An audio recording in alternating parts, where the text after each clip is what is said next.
Cordiais saudações cristãs. Esperamos que essa apresentação lhe encontre com saúde e paz. Hoje nós vamos responder uma pergunta aqui na nossa série Perguntas Frequentes. É verdade que Adão era negro? Porque tem se espalhado o ensino de que Adão, o primeiro homem, era negro. E alguns tentam justificar isso com a Bíblia. Mas será que é isso um ensinamento bíblico?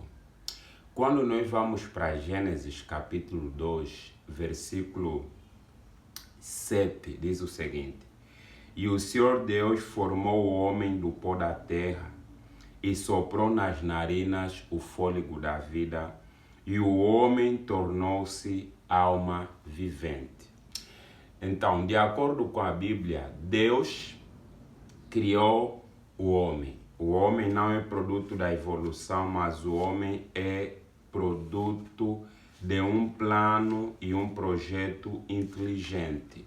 Esse homem, o termo homem no hebraico, é o mesmo termo que tem vários significados, né? Que é a palavra hebraica Adão. A palavra hebraica que nós traduzimos em português para Adão significa homem. Mas como é que esse homem foi criado? Esse homem, de acordo com a Bíblia, foi criado do pó. Gênesis capítulo 3, versículo 19 diz o seguinte: Do suor do teu rosto comerás o teu pão, até que tornes a terra, porque dela foste tomado, pois tu és pó, e ao pó tornarás. Então, de acordo com a Bíblia, o homem foi feito do barro, do pó, da terra. E é justamente isso que significa o nome Adão. O nome na Bíblia, ele é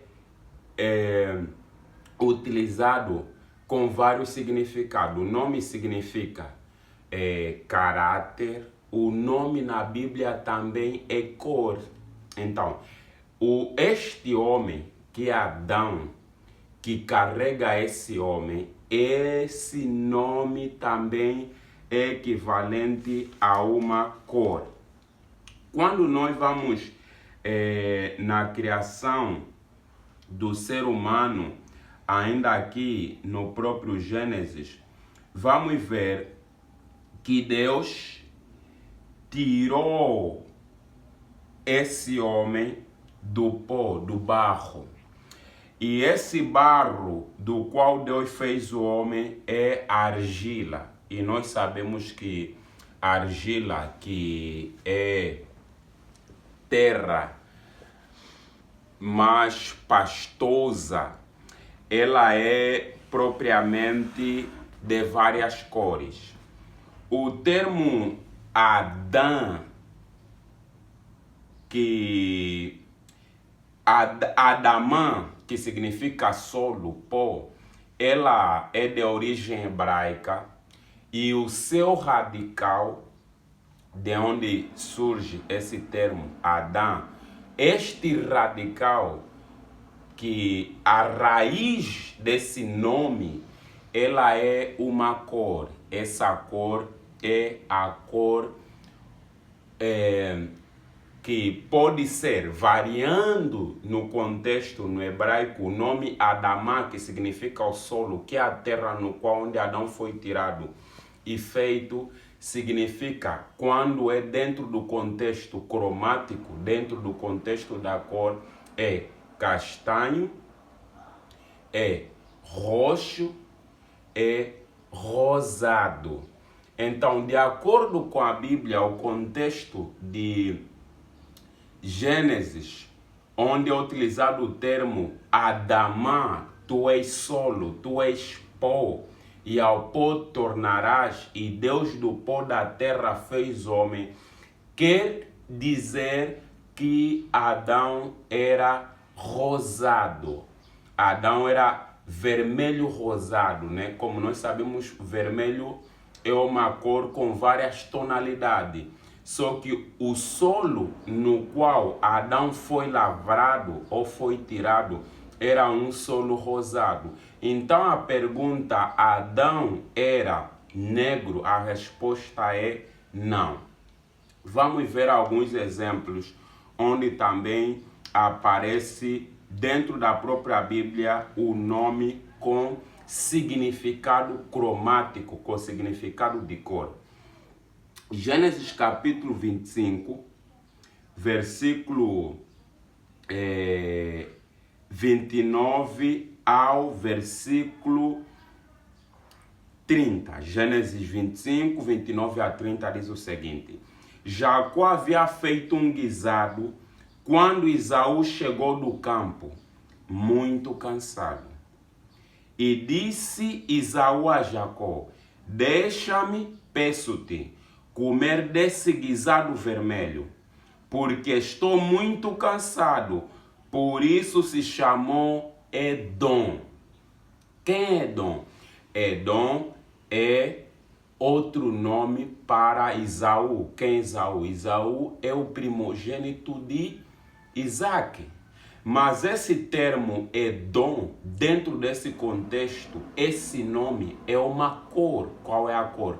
A cor vermelha rosada. Então, Esaú, ele tinha uma pele vermelha. Esaú era ruivo. Nesse contexto, o termo Edom, que também é uma cor, significa, ou seja, tem equivalência com a nossa cor ruiva, vermelho um pouco, não muito carregado, mas descarregado. E hoje ainda existem pessoas em nossa atualidade, em nosso presente séculos, que também são ruivos. Note que Edom, ele tem aproximação com Adão. A diferença apenas está na primeira palavra, na letra A. Mas dependendo pode sofrer uma declinação alfabética, porque no hebraico tem essa variedade em que o A às vezes pode ser pronunciado como E e o E como A, variando. Então, os edonitas eram descendentes de Edom. Quem é Edom? Esaú. E por que Esaú foi chamado de Edom? Esaú foi chamado de Edom de acordo com a sua tonalidade de pele. Então, Edom, Adamã, que era o nome de Adão, eles representam a cor. Adão foi lavrado de uma argila vermelha com timbre rosado. Então, que Deus possa abençoá-lo e que Deus nos ajude a estarmos libertos desse engano em querer pintar toda a gente de cor negra, de acordo com o pensamento de Sheikh Anta Diop, que o primeiro homem era negro. Então, alguns evolucionistas teístas que creem na Bíblia procuram sempre harmonizar a falsa ciência com a Bíblia. E João 8:32 diz: E conhecereis a verdade, e a verdade vos libertará.